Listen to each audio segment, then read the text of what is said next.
I wanted to change my life. And I think most people that are miserable or that are really like dying to be great and dying to have more, we want to change. We want to live a better life. We want to create more for our families. We want to be happier. The desire is there. Again, it's about how do you go from knowledge to action. So the first thing in this story that's important is realizing that the answer was in me. And my mind was telling me, pay attention. It's your job to push yourself. All performance, all improvement in personal performance begins with an improvement in your self-concept. All improvement in personal performance, in what you do on the outside, begins with an improvement in your self-concept, in your beliefs about yourself. You change your beliefs about yourself on the inside, you change the reality of your life on the outside. When you first say these new affirmations, they won't feel real because they're butting up against the existing affirmations that are already hardwired in your brain.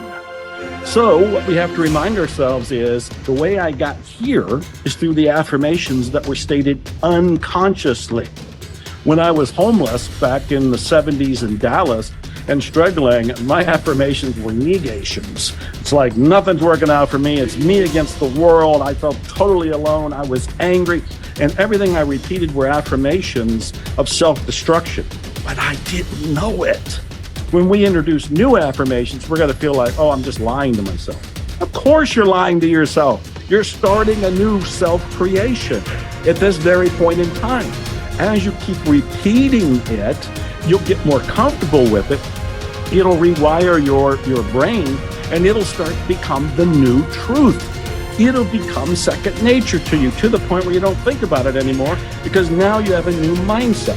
How did you get it? By creating a new habit, the habit of positive affirmations. And so as you begin to look at where you want to go,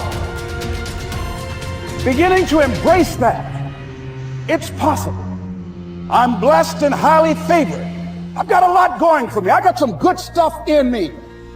And it's possible that I can bring my greatness out here in the universe. That I can do what I want to do. It's possible I can write my own book. I can have my own business. I can take the trip and travel around the world. It's possible. I can bounce back from adversity and reinvent my life. It's possible. Regardless of where I am, that things can get better for me. It's possible. Most people try to create a new personal reality as the same personality, and it doesn't work. We literally have to become someone else. In other words, thoughts are the language of the brain, and feelings are the language of the body. And how you think and how you feel creates a state of being. So most people have experiences in their life that brand them emotionally. They feel fear, they feel anger, they feel bitterness, they feel frustration, they feel insecurity. And those emotions then become part of their identity. So once they think certain thoughts that turn on certain circuits in their brain that are equal to their insecurity, and then they feel insecure. The moment they feel insecure, they think more insecure thoughts, which makes more chemicals for them to feel insecure. And the repetition of that cycle over time conditions the body to subconsciously become the mind of insecurity. So then the person says, I am insecure. And whenever you say, I am anything, you're commanding your mind and body towards a destiny. So then most people's biology is, for the most part, their past. And so if you're not being defined by the vision of the future, some new possibility in your life, you're only left with the old circuitry in your brain and the old emotions of the past. So the question then is, can you believe in a future that you can't see or experience with your senses yet, but you've thought about enough times in your mind that your brain is literally changed to look like the experience has already occurred? Now, the latest research in neuroscience says you can change your brain just by thinking. So then, as you begin to think about a new possibility, and your brain begins to fire in new sequences and new patterns and new combinations, and you begin to plan your behaviors, and you begin to review in your mind, mentally rehearse who you're going to be in your life, The mere action of mental rehearsal begins to install the neurological circuits in your brain. Now your brain is no longer a record of the past. Now it's in fact a map to the future. And if you were then to begin to emotionally embrace your future before it's made manifest, in other words, you're not waiting for your healing to feel wholeness. You're not waiting for your new relationship to feel love. You're not waiting for the mystical moment to feel awe. You're not waiting for your success to feel empowered. That's the old model of reality of cause and effect.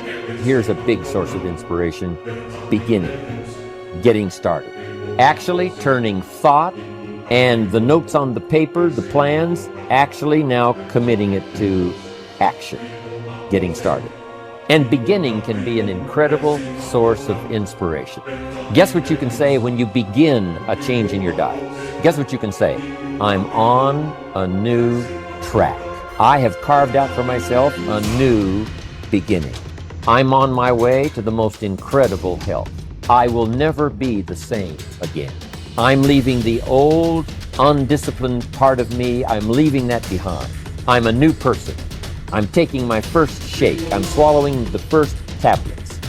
I made my first walk around the block that I'd thought about for so long and never did. I finally did it today. I've started. I have begun.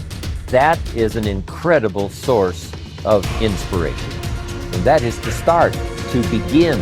You cannot believe what can happen to your self-esteem.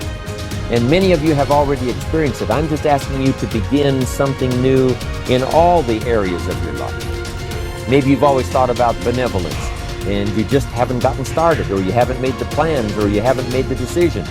I'm asking you to start taking that stuff now that's in your head, that imagination, which is very powerful, and it's a great source of inspiration in itself. But then I'm asking you then to decide, use that inspiration. Then I'm asking you to make plans, begin to make plans, use that inspiration. And then if you take that first step, it can be the first step of an incredible journey. Ralph Waldo Emerson believed that anyone who had put their heart and soul into their work and had done their very best could hold their head up high. Merely talking about it or only putting in a modicum of effort wasn't good enough in his mind. It was all or nothing.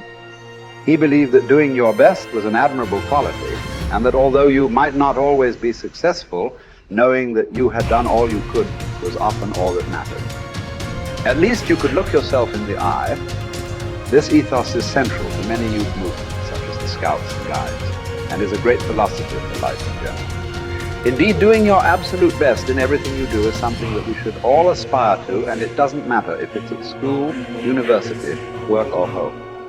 If you think about it, doing your best is also central to self-reliance, because it allows you not only to test your capabilities, but also helps you to learn and therefore extend them. It's only when you are at the edge of your ability that you can really test your mettle and see just how much you can depend on yourself. Only ever working inside your comfort zone, or doing just enough to get by, may be easy but is rarely rewarding. And it never allows you to develop into a fully rounded person or realize your full potential. One thing we can take away from our time at school is the way in which we were appraised. Although achievement was important, so was effort, and it was this that measured just how much of our heart and soul we put into our studies. We may not always have got the grades we wanted, but it showed that we had tried. I, for one, always knew what mattered when my report came home. Effort. It's a shame we don't have a similar measurement system at work, as this would allow organizations to identify the true stars who put their heart and soul into their work, and who therefore want the company to succeed. When you are working on your next task, give it your full concentration and really put the effort in to produce the best possible end result. Even if it doesn't lead to glittering success, you should be proud of yourself for doing your very best. No man fails who does his best,